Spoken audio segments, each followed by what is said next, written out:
नमस्कार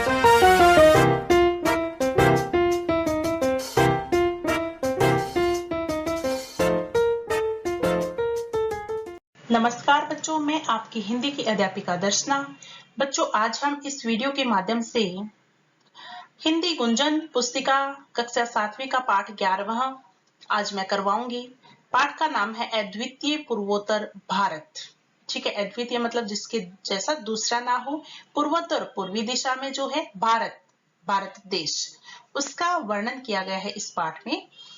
तो होता क्या है, प्रस्तुत पाठ में जो लेख है भारत के स्रोतों का जिक्र किया गया है। इस पाठ के माध्यम से भारत के उत्तर पूर्व क्षेत्र के विभिन्न महत्वपूर्ण पहलू जो हैं उन पर प्रकाश डाला गया है कि प्राकृतिक संपदा और सांस्कृतिक वैभव जो है वो असीम भंडार उस दिशा में फैला हुआ है। वैसा इस देश में ही नहीं बल्कि पूरी दुनिया में बहुत ही दुर्लभ है, मिलना मुश्किल है। यहाँ पर अनगिनत भाषाएं, अनगिनत लोग, अनगिनत संस्कृतियां ऐसा बहुरंगी छटा बिखेरती है, देखने, सुनने और समझने वाला मोहित होकर रह जाता है। तो इस प्रकार से इस पाठ के माध्यम से हमने हमारे उत्तर पूर्वी भारत की छटा जो है उनको अपने शब्दों में पढ़ा। तो अब हम करते हैं प्रश्न उत्तर। आइए देखते हैं। पाठबोध मौखिक प्रश्न क। असम की भाषा और कला कौशल का वर्णन कीजिए। असम की प्रमुख क्षेत्रीय और आधिकारिक भाषाएं हैं असमिया और बोडो। असम कला कौशल, संगीत, नृत्य आदि से समृद्ध राज्य है। मतलब ये तो बहुत ही अच्छा रहता है, वहां पे अनेक कलाएं होती है, संगीत होता है। रेशमी व सूती वस्त्र, धातु, बांस और बेंत की वस्तुओं के निर्माण में असम वासी बहुत कुशल हैं।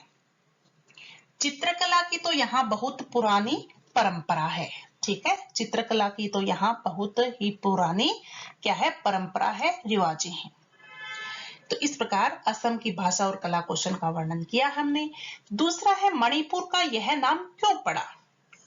तो 18वीं शताब्दी के उत्तरार्ध में राजा भाग्यचंद तथा उनके वंशजों के चलाए सिक्कों पर मणिपुरेश्वर का नाम अंकित है। इसके ही आधार पर इसका नाम मणिपुर पड़ गया। ठीक है, इस प्रकार मणिपुर का यह नाम पड़ा। ये है गुरु रिपोंछे कौन थे। तो गुरु रिपोंछे एक बौद्ध संत थे जिन्होंने सिक्किम के लोगों को बौद्ध धर्म की दीक्षा दी। एक बहुत ही प्रसिद्ध संत हुआ करते थे।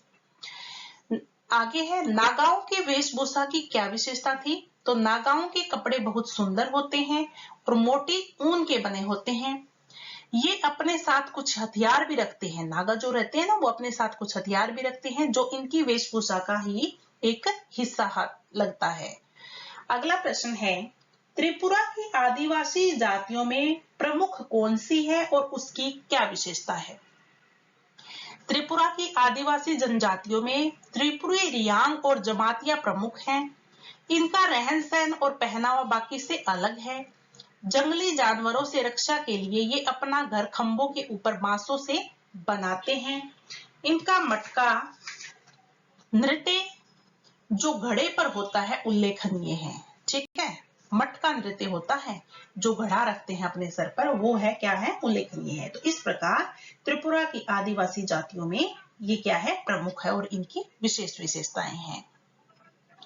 आगे लिखित है। तो बच्चे बोलते हैं कि मैम आप बड़े प्रश्न करवाते हो। देखो बच्चों, असम के त्योहारों के बारे में लिखिए। तो जो त्योहार है उनके बारे में तो हमें बताना पड़ेगा ना, तभी तो अंक मिलेंगे। तो थोड़ा बड़ा हो जाता है पर है आसान, आप 2 बार पढ़ेंगे ना तो याद हो जाएगा। तो असम के त्योहारों के बारे में लिखिए। पहला लिखित प्रश्न है ये। बिहू असम का प्रसिद्ध त्योहार है। यह साल में 3 बार मनाया जाता है। माघ के महीने में माघी बिहू मनाया जाता है। इसे भोगाली बिहू भी कहते हैं। भोगाली यानी भोज करना, भोजन करना। कार्तिक मास यानी अक्टूबर के मध्य में कंगाली बिहू मनाया जाता है। कंगाली यानी गरीबी। यह वह अवसर होता है जब नई फसल तैयार नहीं होती और पुराने अनाज के भंडार खाली होते हैं। तीसरा बिहू अप्रैल के मध्य बोहाम यानी बैसाख के महीने में मनाया जाता है। इसे बोहागी या रोंगाली रोंगाली मतलब रंगीन बिहू कहा जाता है। इन तीनों में से सबसे महत्वपूर्ण बैसाख का रोंगाली बिहू है। यह बैसाख भर चलता है। इसमें बिहू नृत्य की प्रतियोगिताएं होती हैं। बिहू ऐसा उत्सव है जिसमें लगभग पूरा असमी समाज शामिल हो जाता है, मतलब पूरे प्रदेश का समाज जो है वो शामिल हो जाता है। आगे है मिजो लोगों का सामाजिक जीवन सबके लिए उदाहरण कैसे है। तो मिजो मतलब मिजोरम में जो रहते हैं। मिजो जीवन शैली सामाजिक जीवन का एक आदर्श उदाहरण प्रस्तुत करता है। दया, करुणा, निस्वार्थ सेवा, उदारता तथा सबके प्रति संभाव रखना इन लोगों का विशेष धर्म है। मिजो दूसरों के हित में आत्म बलिदान को श्रेष्ठ सामाजिक मूल्य मानते हैं। मिजो समाज परस्पर बड़ी सघनता के साथ जुड़ा है। यहाँ लैंगिक भेदभाव नहीं है, मतलब लैंगिक लिंग में स्त्रीलिंग स्त्री है या पुरुष है, कोई भेदभाव नहीं है। पूरे गांव के लोग एक बड़े परिवार की तरह रहते हैं। जन्म, मृत्यु, विवाह आदि में पूरा गांव शामिल होता है। तो ये बहुत ही एक अच्छा उदाहरण है, हमें भी सीख मिलती है इससे। फिर है ग, मणिपुरी नृत्य की क्या विशेषता है। तो मणिपुरी नृत्य भारत के प्रमुख शास्त्रीय नृत्यों में से एक है। यह वास्तव में कृष्ण की रासलीला की ही नाट्य प्रस्तुति है।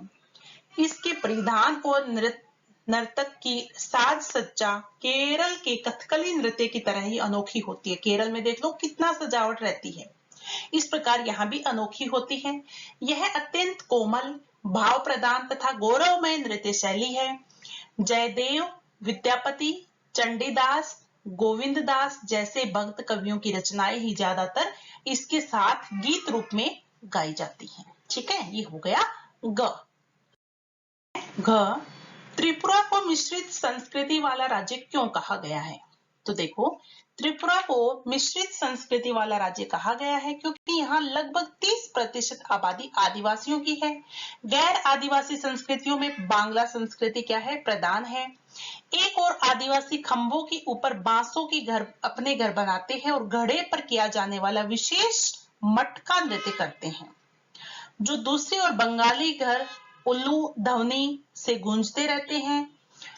हर घर में कटहल, आम, केले, नारियल, सुपारी और चंपा के पेड़ दिखाई दे जाते। तो इस प्रकार मिली जुली संस्कृति वहां पर है, इसीलिए त्रिपुरा को मिश्रित संस्कृति वाला राज्य कहा गया है और ये उचित भी है।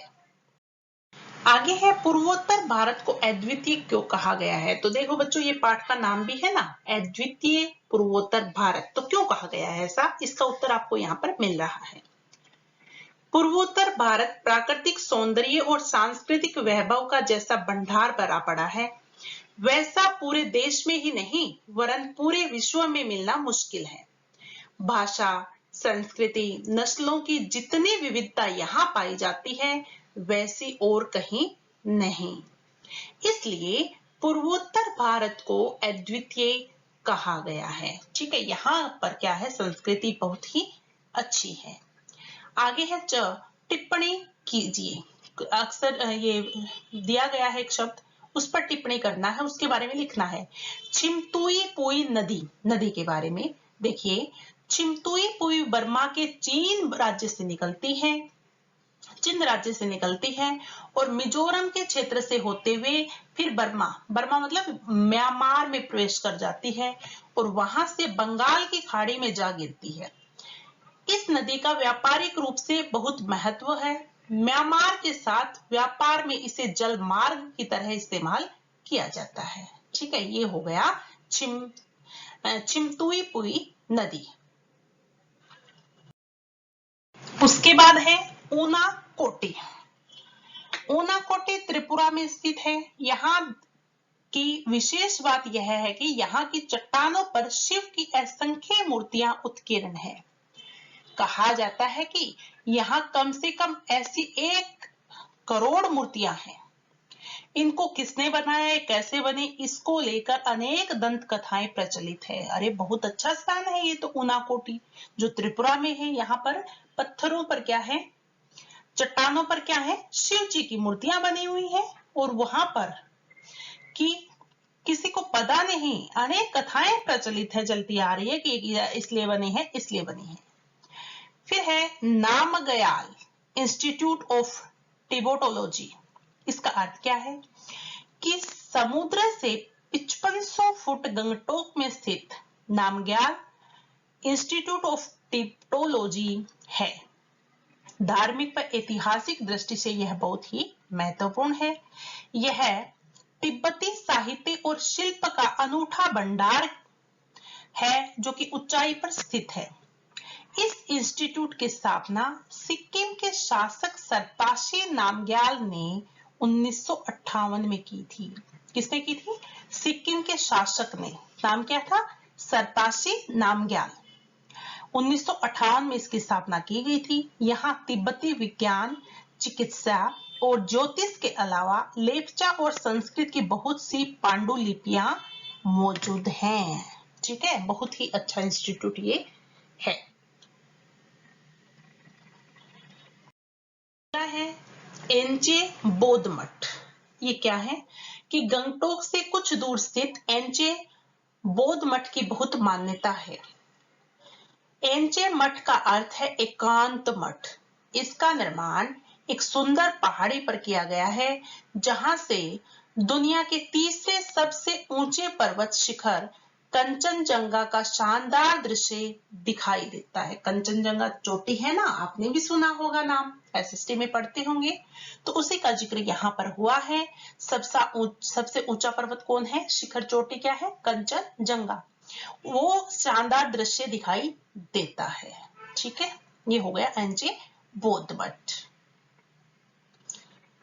है पाठांश पर आधारित प्रश्न उत्तर। तो बच्चों ये है ना, प्रश्न मैंने नहीं लिखे हैं इधर, आप देख लेना, उत्तर लिखे हैं। तो प्रश्न मैं बोलकर बताती हूँ कि मातृसत्तात्मक व्यवस्था किन जनजातियों में प्रचलित है?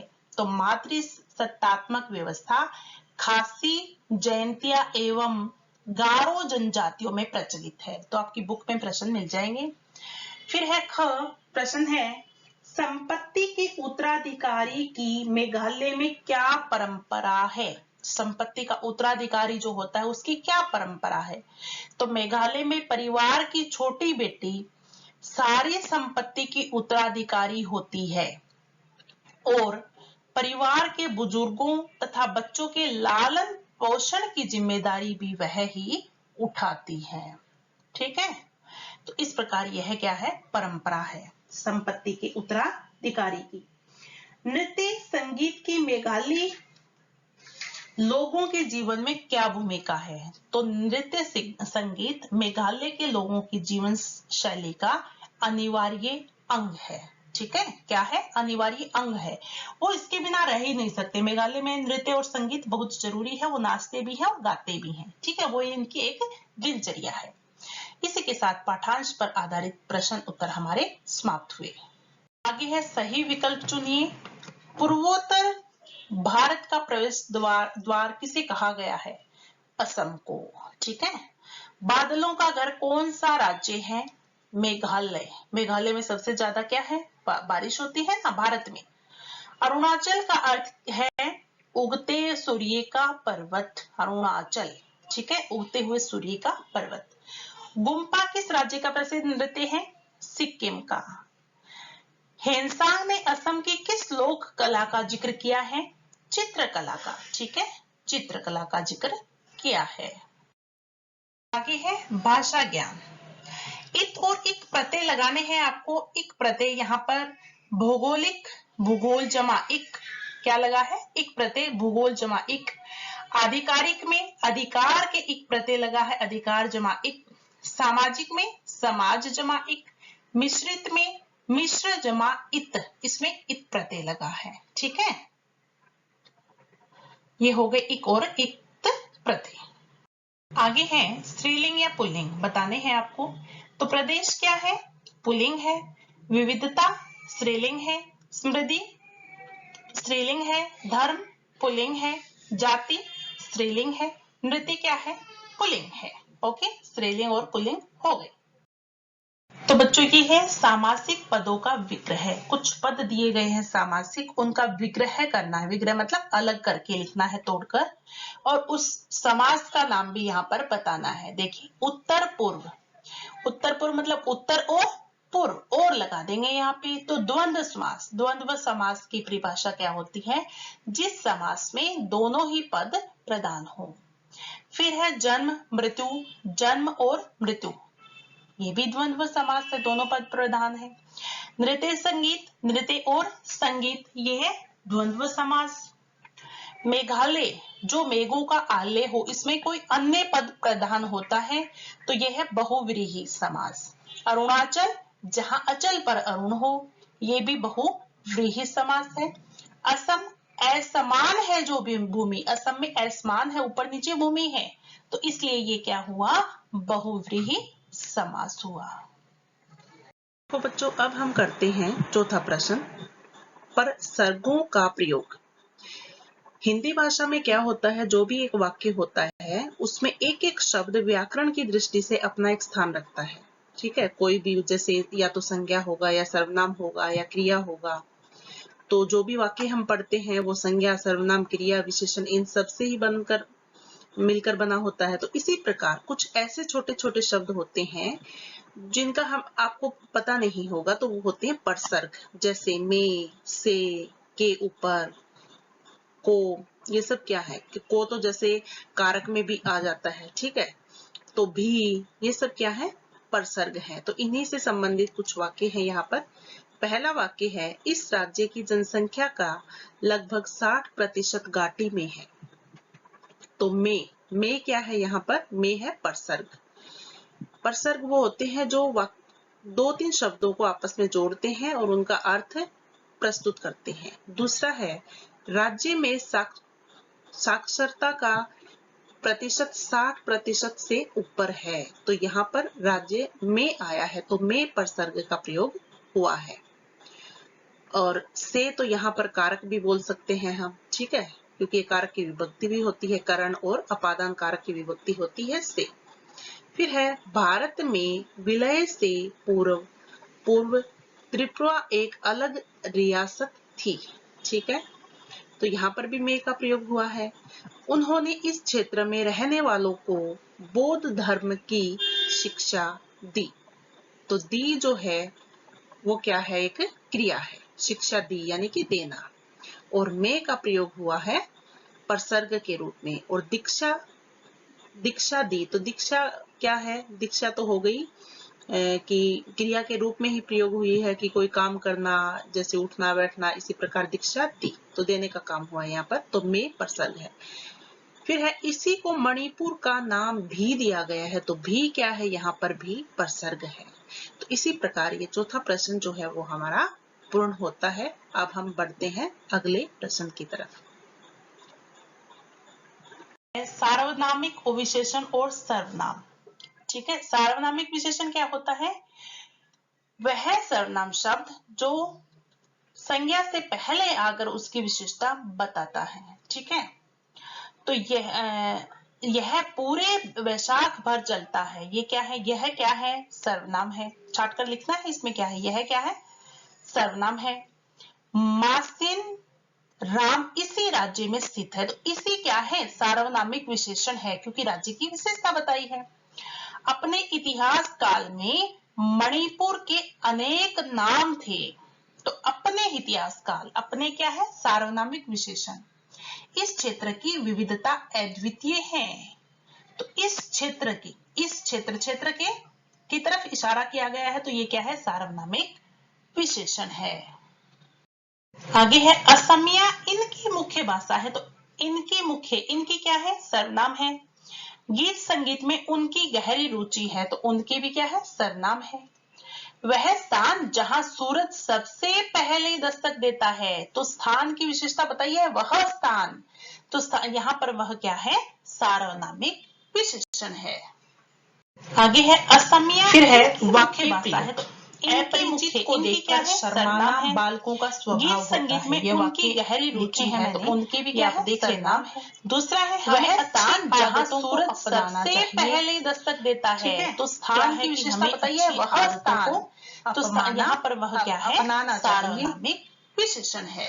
फिर आगे क्या है? आगे है असमिया इनकी मुख्य भाषा है, तो शर्माना अपनाना हो गया ना, शर्माना का उपयोग करके हमने गीत संगीत में उनकी गहरी रुचि है तो उनके भी क्या है सरनाम है। फिर हमें अच्छी आदतों को अपनाना चाहिए, अपनाना को देखकर पहले दस्तक देता है, तो स्थान की विशेषता बताइए वह सुरेखा का लजाना देखते ही बनता है, लजाना का प्रयोग किया हमने विशेषण। गुरुजी ने शिष्यों से कहा आगे है असमिया सबक दोहराना सफलता का मूल मंत्र है, तो दोहराना शब्द का नाम है क्योंकि गीत संगीत में उनकी गहरी रुचि है तो उनके भी क्या है लजाना दोहराना शब्दों का वह स्थान जहाँ सूरज सबसे पहले दस्तक देता है, तो स्थान की विशेषता बताइए वह स्थान। ये पाठ जो है यहाँ पर वह क्या है उम्मीद है आप सबको अच्छे से समझ आया। आगे है असमिया इनकी मुख्य भाषा है तो इनकी मुख्य इनकी क्या है सरनाम है। अगले गीत संगीत में उनकी गहरी रुचि है तो उनके भी क्या है सरनाम।